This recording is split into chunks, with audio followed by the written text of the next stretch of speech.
আজকের তারিখ 21শে মার্চ 2025। আজকে দেখব ঢাকা টু চট্টগ্রাম বিমান ভাড়া। 21শে মার্চ হওয়াতে আমরা 30শে মার্চ 2025 একজন প্যাসেঞ্জারের ইকোনমিক ক্লাসে ঢাকা টু চট্টগ্রাম ফ্লাইট দেখব। যদি দেখি মাত্র বিমান বাংলাদেশ এয়ারলাইন্সের ফ্লাইট 4312 টাকা, 1 ঘন্টা সময় লাগবে।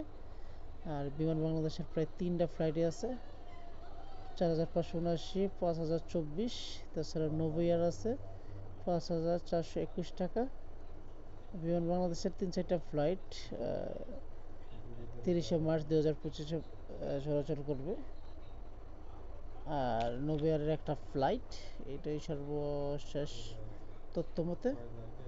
এবং আপনি বিমান বাংলাদেশ এয়ারলাইন্সের ফ্লাইটে আপনি 20 কেজি এবং 7 কেজি 27 কেজি আপনি মাল নিতে পারবেন, এবং চাইলে টিকিট আপনি রিফান্ড করতে পারবেন, ডেট পরিবর্তন করতে পারবেন।